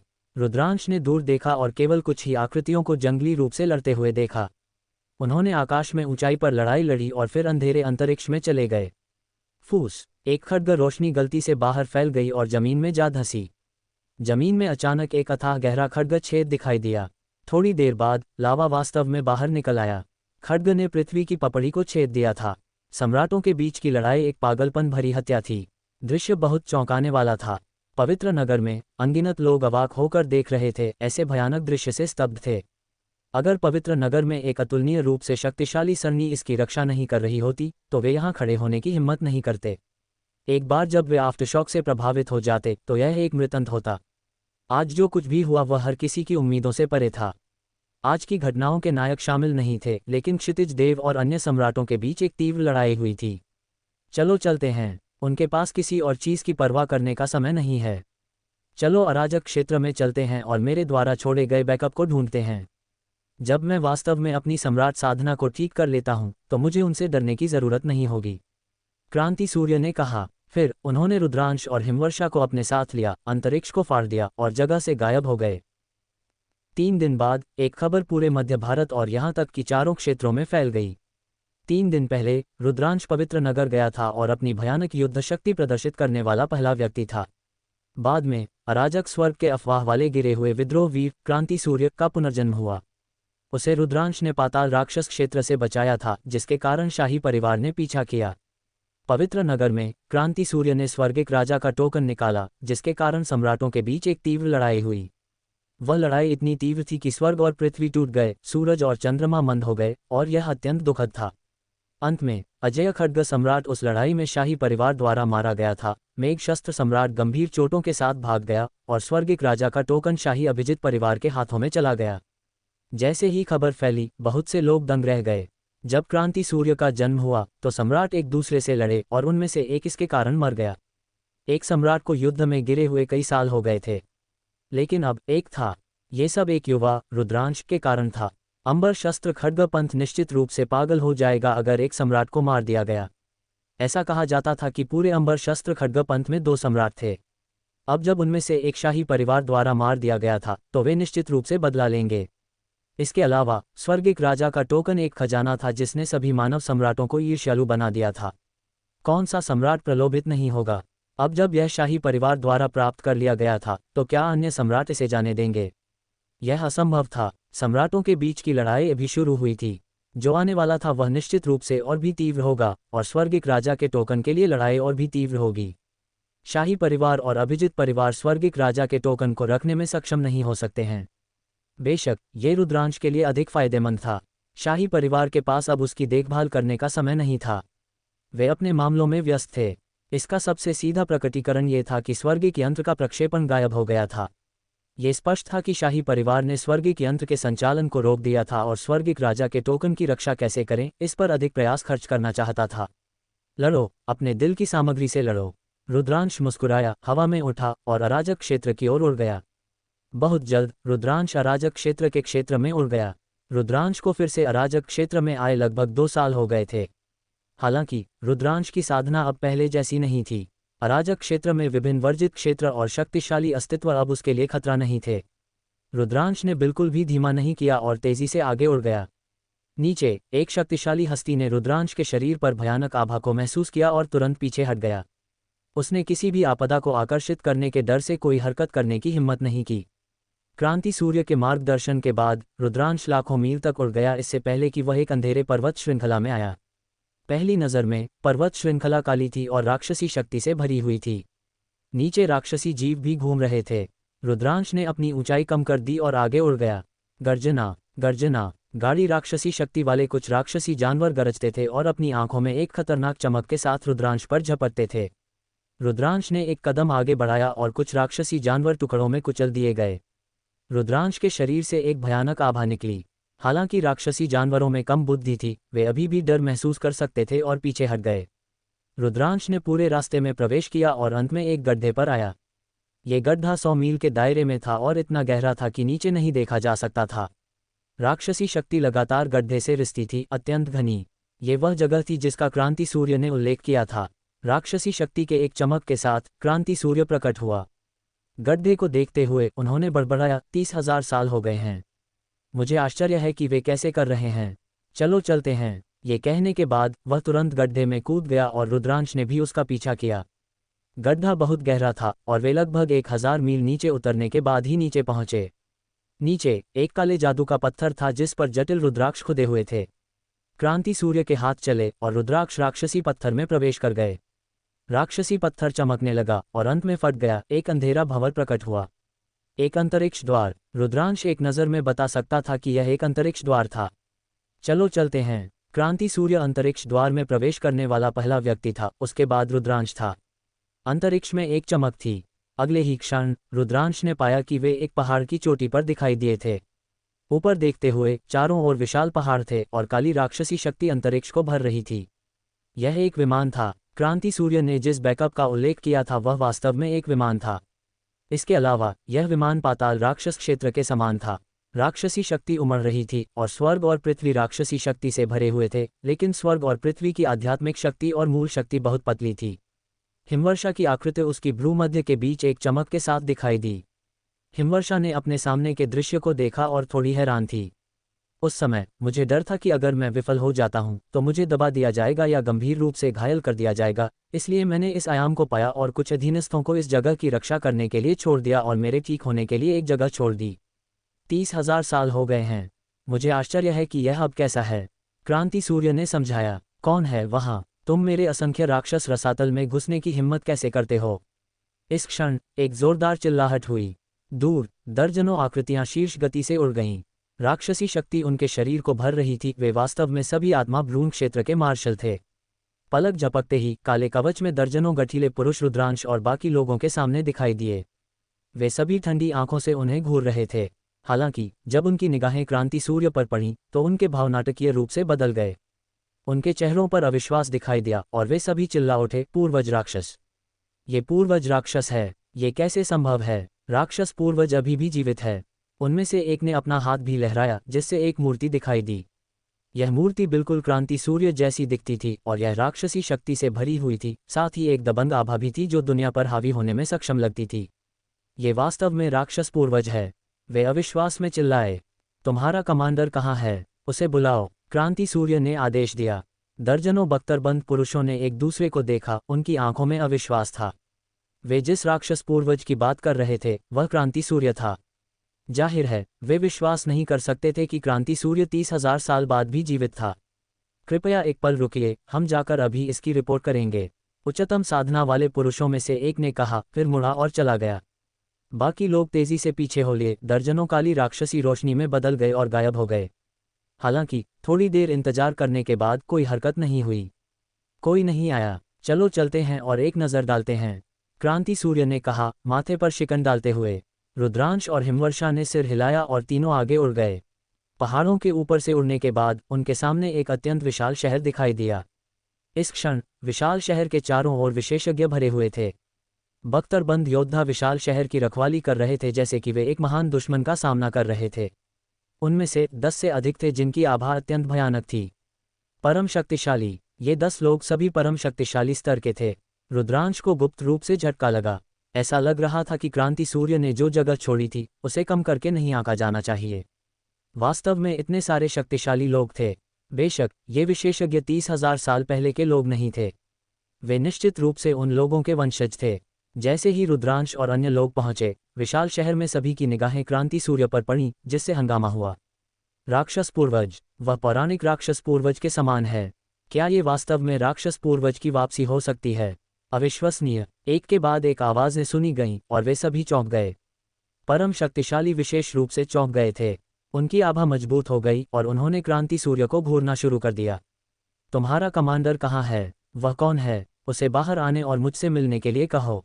क्रांति सूर्य के माथे पर और भी अधिक शिकन पड़ गई और उनकी ठंडी और आज्ञाकारी आवाज़ गूंज उठी। किसी ने जवाब नहीं दिया, परम शक्तिशाली ने भी नहीं। उनकी आंखें झिलमिलाहट कर रही थीं और कोई नहीं जानता था कि वे क्या सोच रहे थे। मैं क्रांति सूर्य, विद्रोह वीर हूँ। तुम मेरा सम्मान क्यों नहीं कर रहे हो? क्रांति सूर्य की जोरदार चिल्लाहट से कई बख्तरबंद पुरुष कांप उठे। कितने ढीठ! तुम वास्तव में विद्रोह वीर का प्रतिरूपण करने की हिम्मत करते हो। तुम मारे जाने के योग्य हो। इस क्षण शहर के अंदर से एक जोरदार चिल्लाहट आई। आवाज ने दुनिया को हिला दिया और एक राक्षसी शक्ति आकाश में दौड़ गई, आसपास को दबा दिया। एक सम्राट! यह एक सम्राट का दबाव था। वास्तव में यहाँ एक सम्राट छिपा हुआ था। एक लंबा, गठीला और सुंदर आकृति राक्षसी शक्ति से बाहर निकला और रुद्रांश और अन्य लोगों के सामने दिखाई दिया। उसकी आंखें क्रांति सूर्य पर टिकी थीं। थोड़ा चौंक गया था, लेकिन इससे भी अधिक मारक इरादे से भरा हुआ था। दिल! रुद्रांश भीतर ही भीतर चौंक गया। उसने बाहरी दुनिया में कभी नहीं सुना था कि यहाँ इस स्थान पर कोई दानव सम्राट घात लगाए बैठा हो। एक दानव सम्राट और इतने सारे परम शक्तिशाली साधक मिलकर बाहरी दुनिया में एक प्रमुख शक्ति स्थापित करने और विश्व के नायकों के साथ प्रतिस्पर्धा करने के लिए पर्याप्त थे। क्रांति सूर्य जोर से हंसे। हा, मुझे उम्मीद नहीं थी कि पाताल राक्षस क्षेत्र की युवा पीढ़ी इतनी श्रेष्ठ होगी। यहाँ वास्तव में एक सम्राट मौजूद है। प्रतिभा अच्छी है और महत्वाकांक्षा भी कम नहीं। उनके शब्दों में कुछ छिपा हुआ संकेत था। स्पष्ट रूप से मोये की उन महान महत्वाकांक्षाओं की ओर इशारा था कि वह क्रांति सूर्य को अस्वीकार कर दुनिया पर हावी होना चाहता था। मोये, जिसने काले रंग का युद्ध कवच पहन रखा था और जिसके भीतर से भयानक दानवी ऊर्जा निकल रही थी, ठंडी सांस छोड़ते हुए बोला, मैं तुम्हें नहीं जानता। हालांकि तुम इतने दुस्साहसी हो कि सम्राट बनने से बस एक कदम दूर होकर भी क्रांति सूर्य विद्रोह वीर होने का ढोंग कर रहे हो। ये तो हंसी की बात है। वास्तव में क्रांति सूर्य की साधना अभी पूरी तरह से सम्राट स्तर तक ठीक नहीं हुई थी। वह अभी भी एक कदम दूर थे, इसलिए उनकी आभा में वह पूर्णता नहीं थी। यही कारण था कि मोये में इतना साहस आ गया था।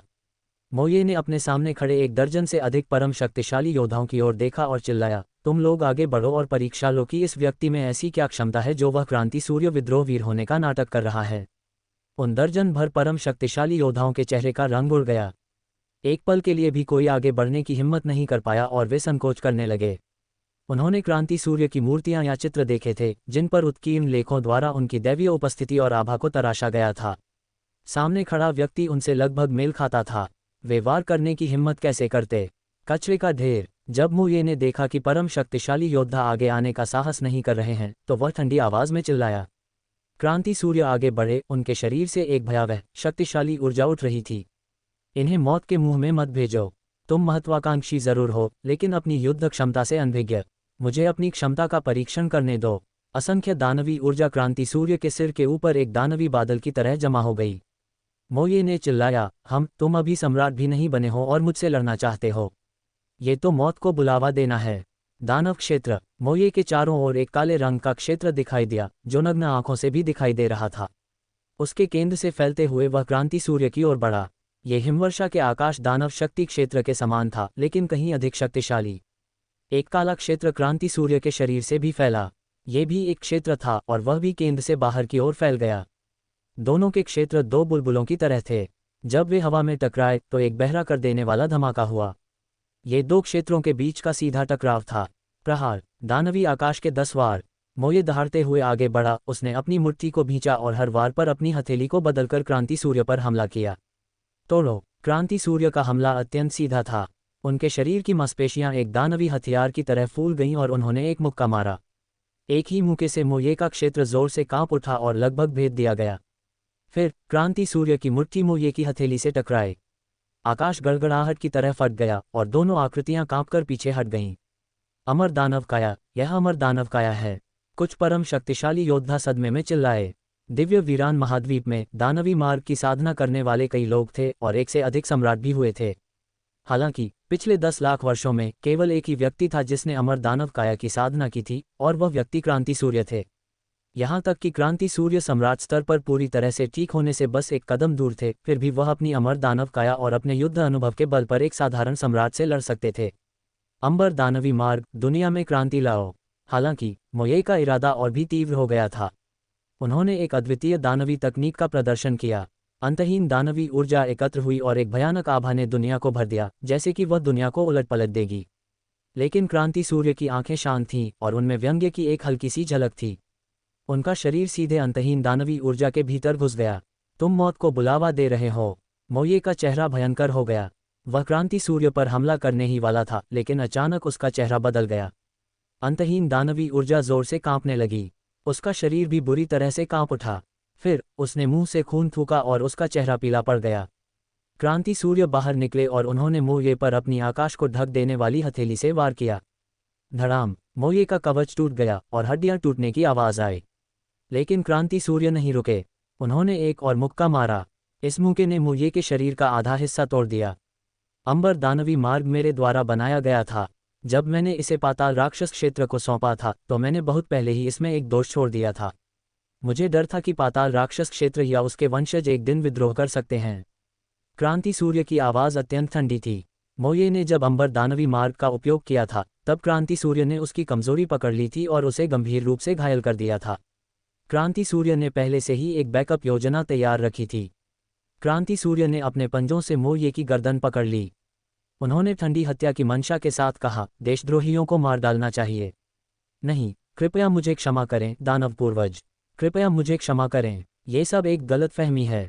मैंने सोचा था कि कोई आपका रूप धारण कर रहा है, इसलिए मैं आपका परीक्षण करना चाहता था। मोये ने पूरी ताकत से संघर्ष किया और दया की भीख मांगी। उसका आधा शरीर नष्ट हो गया था लेकिन एक सम्राट के रूप में उसने एक आत्मिक काया की साधना की थी और उसमें एक भयानक जीवन शक्ति थी।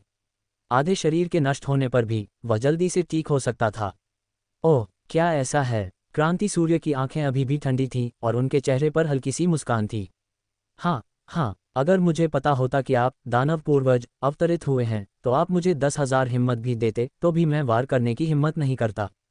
चिंता न करें दानव पूर्वज, चूंकि आप इस दुनिया में लौट आए हैं मैं भविष्य में आपके प्रति वफादार रहूंगा।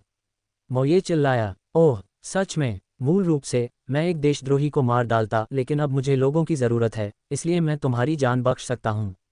रक्त की शपथ लो और मैं तुम्हें भविष्य में तुम्हारे अपराधों का प्रायश्चित करने का मौका दूंगा। क्रांति सूर्य ने कहा। मोये के पास अपनी जान बचाने के लिए क्रांति सूर्य के प्रति वफादार रहने की रक्त शपथ लेने के अलावा कोई विकल्प नहीं था। तभी क्रांति सूर्य ने मोये को रिहा किया। मोये हाँफने लगा और उसके पूरे शरीर में दानवी ऊर्जा फैलने लगी। क्रांति सूर्य ने मोये से पूछा, तुम्हारा नाम क्या है? आपका अधीनस्थ। मोये दानव पूर्वज को प्रणाम करता है। युद्ध कवच दानव सम्राट ने सम्मानपूर्वक कहा। बाकी सबने भी सिर झुकाया। आपके अधीनस्थ दानव पूर्वज की वापसी का स्वागत करते हैं। ठीक है, मैं 30,000 वर्षों से फंसा हुआ हूं और मुझे ठीक होने के लिए असंख्य दानव कुंड की जरूरत है। मुझे असंख्य दानव कुंड तक ले चलो। क्रांति सूर्य ने आदेश दिया। मोये, 1 दर्जन परम शक्तिशाली योद्धाओं और कुछ आत्मिक देव विशेषज्ञों ने जल्दबाजी में सिर हिलाया। क्रांति सूर्य ने रुद्रांश और हिमवर्षा की ओर देखा। रुद्रांश, हिमवर्षा, तुम भी साथ आओ, मुझे कुछ कहना है। उन दोनों ने सिर हिलाया और क्रांति सूर्य, मोये और अन्य लोगों का अनुसरण किया। उन्होंने शहर के ऊपर उड़ान भरी और एक विशाल पर्वत के शिखर पर पहुंचे। ये पर्वत शिलालेख सरणियों से घिरा हुआ था और सील कर दिया गया था। यह असंख्य दानव कुंड था, जो क्रांति सूर्य द्वारा छोड़े गए मुख्य पत्तों में से एक था।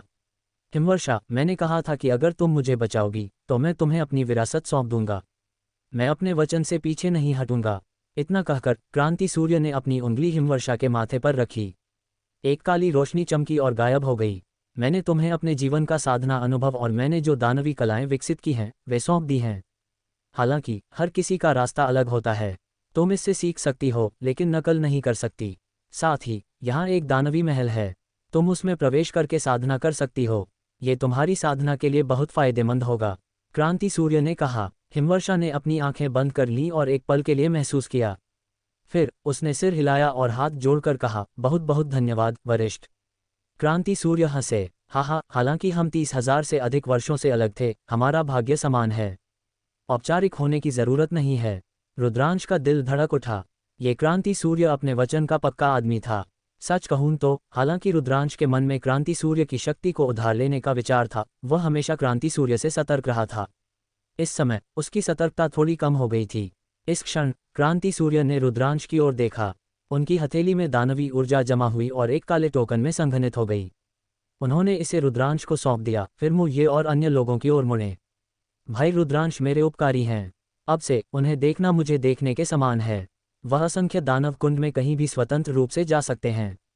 क्या तुम समझते हो? आपका अधीनस्थ समझता है। मोये और बाकी सबने सिर झुकाया और आदेश स्वीकार किया।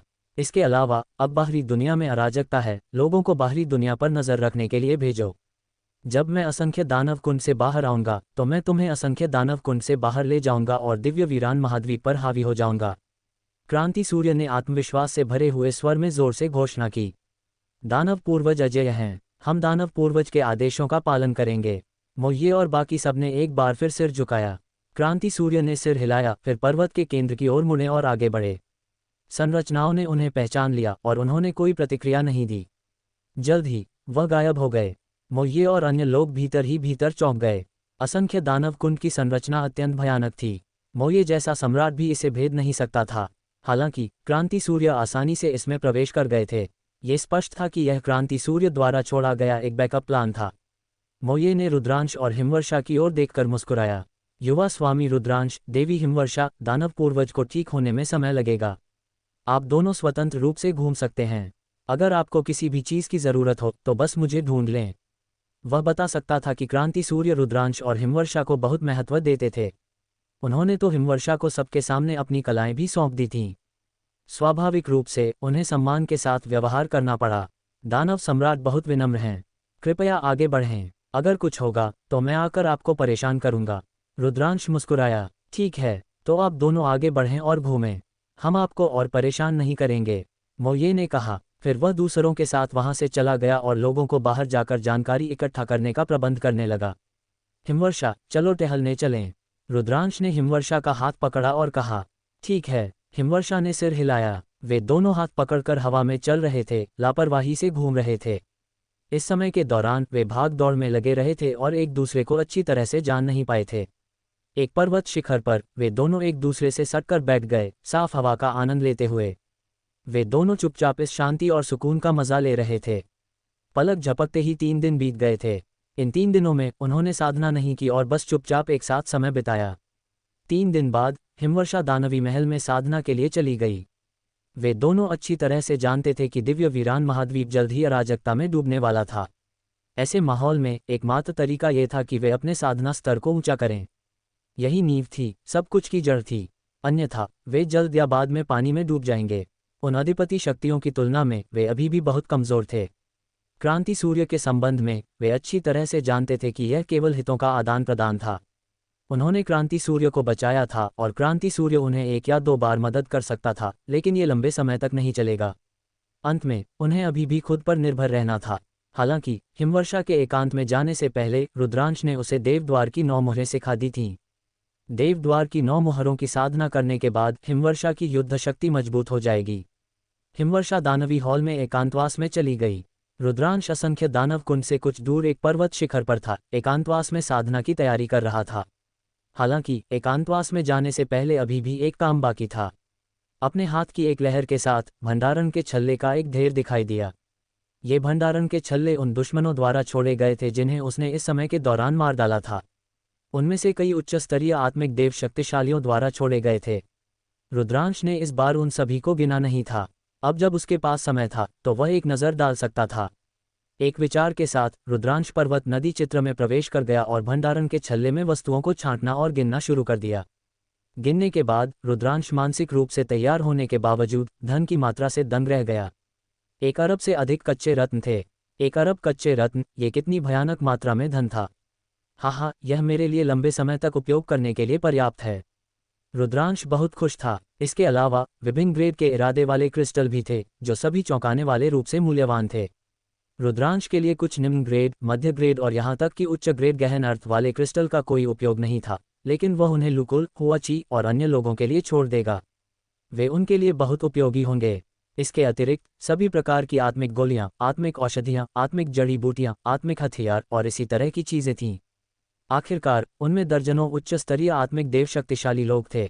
उनके द्वारा छोड़ा गया धन बहुत चौंकाने वाला था। रुद्रांश का चेहरा खुशी से दमक रहा था। उसने उन्हें अलग अलग श्रेणियों में विभाजित किया और उन्हें रखा। इस अवधि के दौरान डंडन को आत्मिक जड़ी बूटियों की गंध आई और वह दौड़कर आया। रुद्रांश ने उसे ठीक होने के लिए कुछ आत्मिक जड़ी बूटियां दीं। गिनती करने के बाद रुद्रांश गहन अर्थ वाले क्रिस्टल की मदद से बोध वृक्ष के नीचे स्वर्ग और पृथ्वी के इरादे के दायरे को समझना शुरू कर दिया। अब जब रुद्रांश के पास पर्याप्त कच्चे रत्न थे तो वह उनका उपयोग अपनी साधना को बेहतर बनाने के लिए कर सकता था, बशर्ते स्वर्ग और पृथ्वी सार के दायरे में उसकी सफलता हो। समय तेजी से बीत गया और पलक झपकते ही 3 महीने बीत गए थे। एक दिन रुद्रांश को कुछ महसूस हुआ। वह पर्वत नदी चित्र से बाहर आया और असंख्य दानव कुंड की दिशा में देखा। असंख्य दानव कुंड के ऊपर आकाश में दानवी बादल एकत्र हो गए और दानवी ऊर्जा आकाश को भर रही थी। एक अद्वितीय दबाव फैल गया। रुद्रांश जानता था कि क्रांति सूर्य एकांतवास से बाहर आ गए थे। वेंग वेंग वेंग, रुद्रांश की आंखें चमक उठीं। वह महसूस कर सकता था कि बंदी दमन शिलाखंड थोड़ा हिल रहा था। एक विचार के साथ रुद्रांश हवा में उड़ गया और असंख्य दानव कुंड की ओर उड़ गया। हु दानवी ऊर्जा तेजी से बढ़ी और अंततः एक साथ एकत्र हुई और क्रांति सूर्य की आकृति दिखाई दी। 3 महीने बाद क्रांति सूर्य की आभा अत्यंत भयानक, विशाल और अथाह थी। उनकी हर मांसपेशी में एक विनाशकारी शक्ति लगती थी जो सब कुछ नष्ट कर सकती थी। रुद्रांश समझ गया कि क्रांति सूर्य पूरी तरह से सम्राट स्तर तक ठीक हो गए थे। रुद्रांश को इस बात का कोई अंदाजा नहीं था कि वह किस हद तक पहुंच गए थे। इस समय मोये और अन्य लोग भी उड़कर आ गए थे। हालांकि क्रांति सूर्य ने अपना हाथ हिलाया और वे सभी दूर रुक गए, पास नहीं आए। वेंग वेंग वेंग, इस क्षण बंदी दमन शिलाखंड रुद्रांश के शरीर से बाहर उड़ गया। ये तेजी से एक पर्वत के आकार का हो गया, क्रांति सूर्य की ओर उड़ गया और उनके सिर के ऊपर तैरने लगा। बूम! अचानक क्रांति सूर्य ने अपनी हथेली से बंदी दमन शिलाखंड पर वार किया। खंड जोर से कांपने लगा। धड़ाम धड़ाम धड़ाम। फिर क्रांति सूर्य ने बंदी दमन शिलाखंड को लगातार मारना जारी रखा। लगातार 36 थप्पड़ों के बाद बंदी दमन शिलाखंड वापस रुद्रांश के पास उड़ गया और उसके सिर के ऊपर मंडराने लगा। रुद्रांश ने ध्यान से महसूस किया कि क्रांति सूर्य पूरी तरह से बंदी दमन शिलाखंड के दमन से मुक्त हो गए थे। वह पूरी तरह से स्वतंत्र थे। क्रांति सूर्य ने पहले कहा था कि वह सम्राट स्तर तक ठीक होने के बाद ही बंदी दमन शिलाखंड के दमन से मुक्त हो सकते हैं। क्रांति सूर्य ने एक लंबी सांस छोड़ी, उनकी आंखें उत्साह से चमक रही थीं। उन्हें 30,000 वर्षों तक बंदी दमन शिलाखंड द्वारा दबाया गया था और आखिरकार वह बच निकले थे। रुद्रांश ने क्रांति सूर्य को देखा और कुछ नहीं कहा। इस क्षण क्रांति सूर्य भी रुद्रांश को देख रहे थे। उनकी आंखें मिली और उन दोनों के मन में अपने विचार थे। थोड़ी देर बाद क्रांति सूर्य ने पहले बोलना शुरू किया, रुद्रांश, हम गठबंधन क्यों नहीं कर लेते? रुद्रांश थोड़ा अचंभित था। अब जब क्रांति सूर्य पूरी तरह से बंदी दमन शिलाखंड के प्रभाव से बच गए थे, तो रुद्रांश ने कई चीज़ों के बारे में सोचा था जो क्रांति सूर्य कह सकते थे। उसने शत्रुतापूर्ण होने और उसे पहचानने से इनकार करने पर भी विचार किया था। हालांकि उसने कभी उम्मीद नहीं की थी कि क्रांति सूर्य वास्तव में उसके साथ गठबंधन करना चाहेंगे। क्रांति सूर्य एक ऐसे व्यक्ति थे जिन्होंने दुनिया पर हावी हो चुके थे। उनकी साधना पहले ही सम्राट स्तर तक ठीक हो चुकी थी और उनके पास मुझे जैसे शक्तिशाली अधीनस्थ थे। वह अत्यंत शक्तिशाली थे। जहां तक रुद्रांश की बात है, वह केवल आत्मिक देव क्षेत्र के चौथे स्तर पर थे। क्रांति सूर्य को उसके साथ गठबंधन करने की आवश्यकता क्यों होगी? गठबंधन का क्या मतलब था? इसका मतलब था कि दोनों पक्ष समान थे और बराबर थे। रुद्रांश इसे समझ नहीं पाया। इस समय रुद्रांश के दिमाग में अनगिनत विचार दौड़ रहे थे। रुद्रांश, मैं जानता हूं कि तुम बहुत हैरान हो। सच कहूं तो तुम्हारी वर्तमान क्षमता के साथ तुम मेरे साथ गठबंधन करने के योग्य नहीं हो। हालांकि तुम्हारी प्रतिभा कुछ ऐसी है जो मैंने पहले कभी नहीं देखी है। भविष्य में मुझे तुम्हारी मदद की जरूरत हो सकती है। क्रांति सूर्य ने ऐसा कहा जैसे उन्होंने रुद्रांश के मन को पढ़ लिया हो। आपकी विशिष्ट शर्तें क्या हैं? रुद्रांश ने पूछा। सच कहूं तो वह भी क्रांति सूर्य के साथ गठबंधन करने के लिए बहुत इच्छुक था। वह अभी भी कमजोर था। यहाँ तक कि अगर ताबीज तांत्रिक पंथ फंसा हुआ नहीं था तो भी उनके पास उनकी रक्षा के लिए कोई सम्राट नहीं था। अधिपति शक्तियों के खिलाफ लड़ना उनके लिए मुश्किल होगा। उसे वास्तव में मजबूत मदद की जरूरत थी। अगर वह वास्तव में क्रांति सूर्य के साथ गठबंधन कर सकता था और क्रांति सूर्य द्वारा प्रतिबंधित किए बिना समान स्तर पर खड़ा हो सकता था तो यह एक अच्छा विकल्प होगा। मेरी शर्तें बहुत सरल हैं। मेरी नज़र तुम्हारे भविष्य पर है। तुम्हारी प्रतिभा के साथ ये 100% निश्चित है कि तुम एक सम्राट बनोगे। भविष्य में मुझसे आगे निकलना तुम्हारे लिए बहुत मुश्किल नहीं हो सकता है। तुम्हारी प्रतिभा के साथ दिव्य वीरान महाद्वीप तुम्हारा अंत नहीं है। भविष्य में तुम बहुत संभावना है कि दिव्य वीरान महाद्वीप से बाहर निकलोगे। मेरी शर्त यह है कि अगर तुम भविष्य में दिव्य वीरान महाद्वीप से बाहर निकलते हो और युवान महाद्वीप में एक प्रमुख शक्ति में शामिल होते हो तो तुम्हें मेरे लिए उस प्रमुख शक्ति में शामिल होने का रास्ता सोचना होगा। क्रांति सूर्य ने अपनी शर्तें बताते हुए कहा। क्रांति सूर्य के शब्द बहुत सीधे थे और यह स्पष्ट था कि उन्हें रुद्रांश के भविष्य में दिलचस्पी थी। यह एक निवेश की तरह था। वह रुद्रांश में निवेश करना चाहते थे। साधकों को मार्शल आर्ट की चोटी का पीछा करना चाहिए और स्वर्ग के खिलाफ लड़ना चाहिए। सम्राट 10,000 वर्षों तक जीवित रहता है, अधिक से अधिक 20,000 वर्षों तक, इससे पहले कि वह एक प्याला पीली मिट्टी में बदल जाए। केवल एक उच्च दायरे में तोड़ने से ही वह अधिक दीर्घायु के लिए लड़ सकता है। कहा जाता है कि संत 1 लाख वर्षों तक जीवित रह सकते हैं। ये कितना लापरवाह है। केवल साधना ही वास्तविक है, बाकी सब सिर्फ एक खाली उपाधि है। ये दुखद है कि मुझे 30,000 वर्षों तक दबाया गया है। मैं अपने शिखर की उम्र को पार कर चुका हूँ। मेरे लिए युवान महाद्वीप जैसी प्रमुख शक्ति में शामिल होना असंभव है। क्रांति सूर्य ने आह भरी, उनकी आंखें लालसा से भरी थीं। मार्शल आर्ट की चोटी और लंबी उम्र हर साधक का आजीवन लक्ष्य था। रुद्रांश क्रांति सूर्य के शब्दों में बेबसी सुन सकता था। मूल रूप से क्रांति सूर्य की प्रतिभा के साथ अगर उन्हें 30,000 वर्षों तक दबाया नहीं गया होता तो वह युवान महाद्वीप में एक प्रमुख शक्ति में शामिल हो सकते थे।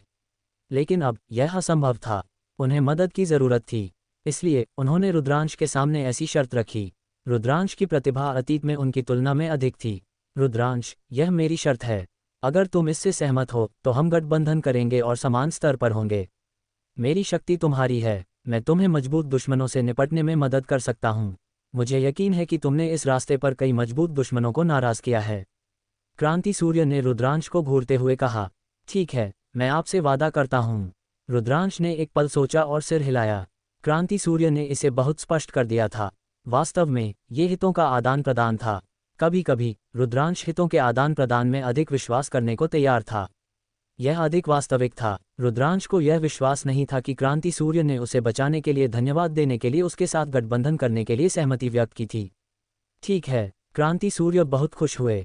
उन्होंने हवा में अपना हाथ हिलाया और एक जटिल रक्त रंग का शिलालेख पैटर्न दिखाई दिया। मैं अब तुम्हारे साथ, रुद्रांश, गठबंधन करने के लिए रक्त शपथ लूंगा। क्रांति सूर्य बहुत निर्णायक थे। उन्होंने तुरंत रुद्रांश के साथ गठबंधन करने के लिए रक्त शपथ ली। उसके बाद रुद्रांश ने भी रक्त शपथ का प्रदर्शन किया। हाँ, तुम सब इधर आओ।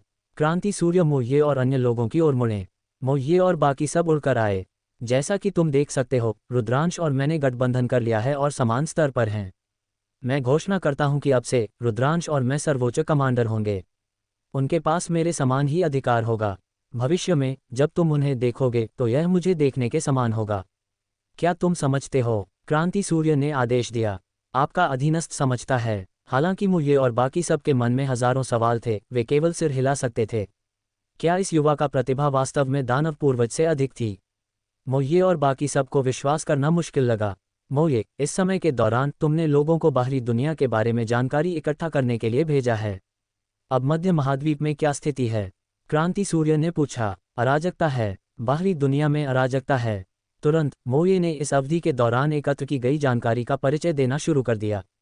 जब से क्रांति सूर्य ने पवित्र नगर में स्वर्गीय राजा टोकन निकाला था, सम्राटों के बीच एक युद्ध शुरू हो गया था।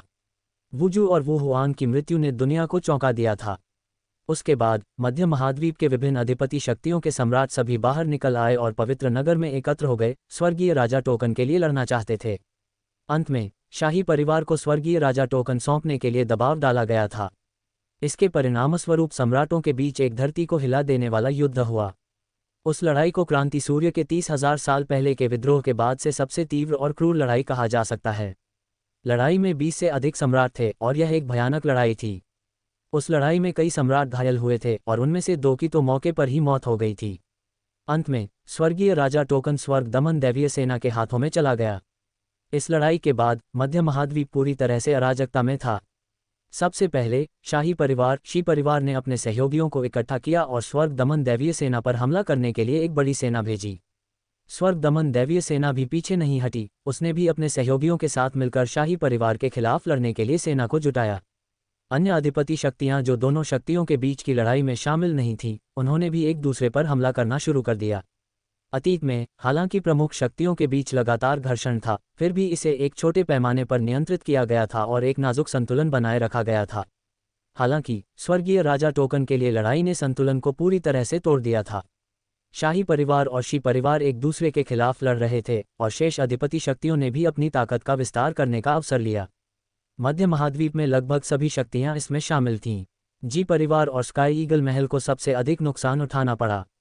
ऐसा इसलिए था क्योंकि स्वर्गीय राजा टोकन के लिए लड़ाई में जो 2 सम्राट गिर गए थे, वे जी परिवार और स्काई ईगल महल के सम्राट थे। इन दोनों शक्तियों के पास केवल एक सम्राट था। अब जब उनके सम्राट गिर गए थे तो वे स्वाभाविक रूप से अन्य शक्तियों की आंखों में लोकप्रिय हो गए थे।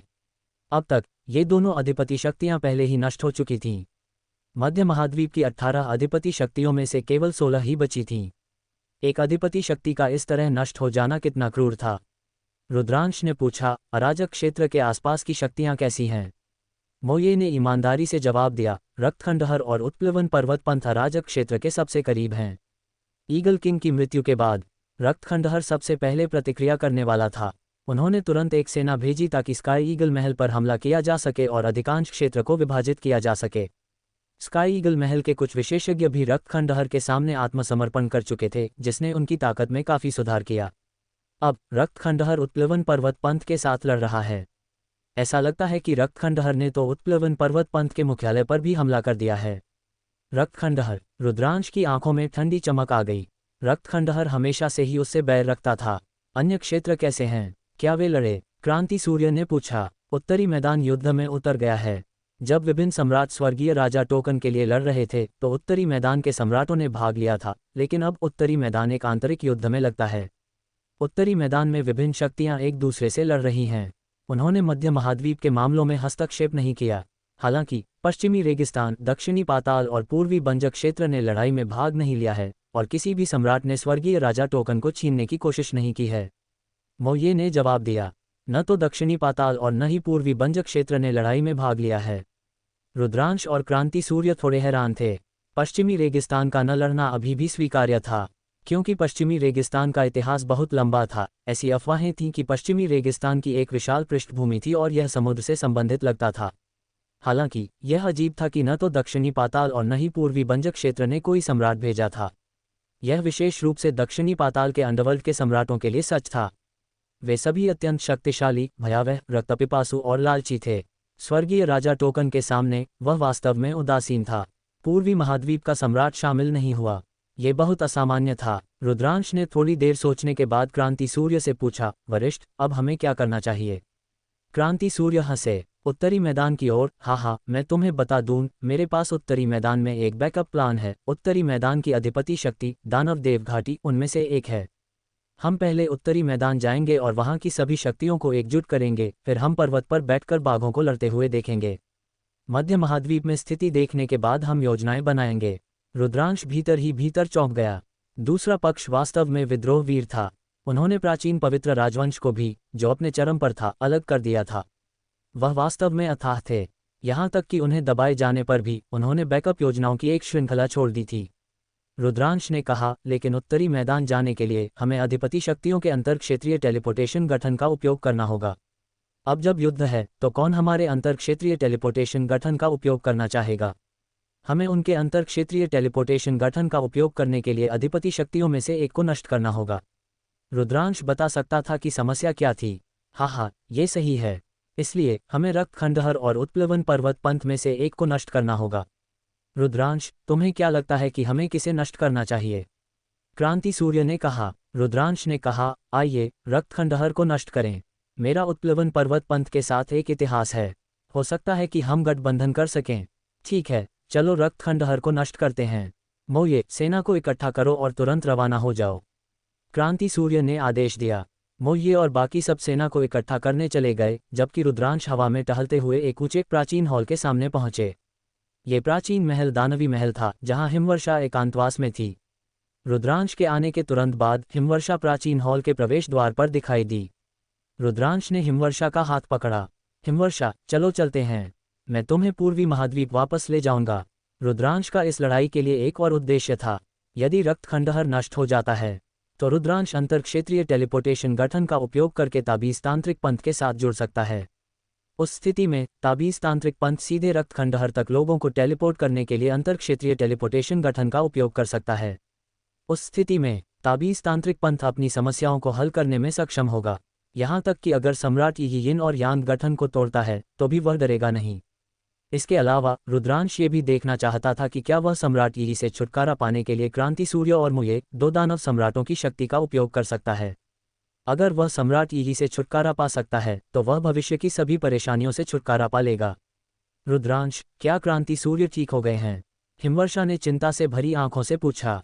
जाहिर है, हिमवर्षा को भी क्रांति सूर्य पर भरोसा नहीं था। क्रांति सूर्य एक दानव सम्राट था जिसने दुनिया में अराजकता पैदा की थी। अगर वह पूरी तरह से ठीक हो जाता है और बंदी दमन शिलाखंड के बंधनों से छुटकारा पा लेता है तो कौन जानता है कि वह क्या करेगा। हिमवर्षा भी थोड़ी चिंतित थी। चिंता मत करो, क्रांति सूर्य और मैंने पहले ही गठबंधन कर लिया है। रुद्रांश ने तब क्रांति सूर्य और उसके बीच गठबंधन के बारे में बताया। ये सुनकर हिमवर्षा को राहत मिली। बूम बूम बूम, लोहे के खुर हवा में थिरके। असंख्य दानव कुंड में शून्य कांप उठा और दानवी ऊर्जा आकाश में छा गई। 1 लाख से अधिक सैनिकों की एक सेना, युद्ध कवच पहने हुए और शक्तिशाली जादुई जानवरों पर सवार, आकाश में उछल पड़ी, जिससे हवा कांप उठी। 1 लाख सैनिकों की सेना आत्मिक सागर स्तर से ऊपर के अभिजात वर्ग से बनी थी। ये पहले से ही एक अधिपति शक्ति की सेना के बराबर था। सबसे आगे रुद्रांश और क्रांति सूर्य कंधे से कंधा मिलाकर खड़े थे। उनके पीछे हिमवर्षा, मोये और 1 दर्जन अन्य परम शक्तिशाली योद्धा थे। क्रांति सूर्य की आवाज दूर से आई, ये लड़ाई हमारी पहली लड़ाई है। इस लड़ाई के बाद हम असंख्य दानव कुंड से बाहर निकलेंगे और विशाल दिव्य वीरान महाद्वीप में अपना नाम कमाएंगे। क्या तुम्हें आत्मविश्वास है? 1 लाख सैनिकों की सेना दहाड़ उठी, उनकी गति आकाश को हिला रही थी। ठीक है, हमारा लक्ष्य अधिपति शक्ति रक्त खंडहर है। हमें खबर मिली है कि रक्त खंडहर की मुख्य सेना वर्तमान में उत्प्लवन पर्वत की घेराबंदी कर रही है और वहां लड़ रही है। हम 2 समूहों में विभाजित होंगे। एक समूह रुद्रांश के नेतृत्व में मोये के समर्थन के साथ उत्प्लवन पर्वत पर हमला कर रही रक्त खंडहर सेना को घेरने और मारने के लिए जाएगा। दूसरा समूह मेरे पीछे रक्त खंडहर के मुख्यालय पर हमला करने के लिए जाएगा। चलो चलें। क्रांति सूर्य की घोषणा के बाद सेना रवाना हो गई। चलो चलें। रुद्रांश ने मुख्य सैन्य बल का नेतृत्व किया और सबसे पहले रवाना हुए, सीधे उत्प्लवन पर्वत की ओर बढ़ते हुए। बूम बूम बूम, कुल 80,000 सैनिक दानवी जानवरों पर सवार होकर असंख्य दानव कुंड से बाहर निकले, उत्प्लवन पर्वत की ओर उड़ते हुए। रुद्रांश एक सीधा आत्मिक देव दानवी जानवर पर सवार होकर और सबसे आगे उड़ रहा था।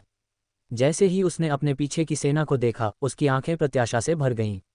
रुद्रांश समझ गया कि यह सेना उसकी नहीं थी, ये क्रांति सूर्य की थी। वह अभी भी कमजोर था, लेकिन रुद्रांश को विश्वास था कि वह जल्द ही दिव्य वीरान महाद्वीप पर हावी होने में सक्षम होगा। उसके पास अपनी अजेय सेना होगी और वह दुनिया को जीत लेगा। ये दिन बहुत लंबा नहीं होगा। रुद्रांश की आंखों में आत्मविश्वास भरा था। जैसे ही वे अराजक क्षेत्र से बाहर निकले, मोये ने एक विशाल युद्धपोत निकाला। 80,000 सैनिक युद्धपोत पर सवार हो गए। मोये ने युद्धपोत को नियंत्रित किया और उत्प्लवन पर्वत की ओर उड़ गया। बेशक वे उत्प्लवन पर्वत तक उड़ नहीं सकते थे, क्योंकि यह बहुत दूर था। कई आत्मिक सागर क्षेत्र के योद्धाओं को लंबे समय तक उड़ने की जरूरत होगी, लेकिन मोये के युद्धपोत के साथ ये कई गुना तेज होगा। इस तरह के युद्धपोत को मूल रूप से एक महान लड़ाई में उपयोग के लिए परिष्कृत किया गया था। कभी कभी जब टेलीपोर्टेशन गठन काम नहीं कर सकता था, तो सैनिकों को परिवहन के लिए युद्धपोत का उपयोग किया जाता था। अगर वीडियो आपको पसंद आए, like comment and share subscribe ज़रूर करें और कमेंट में ज़रूर बताएं आप कहाँ से, हमें भी मालूम पड़े हमारी वीडियो कहाँ कहाँ पे जाते हैं।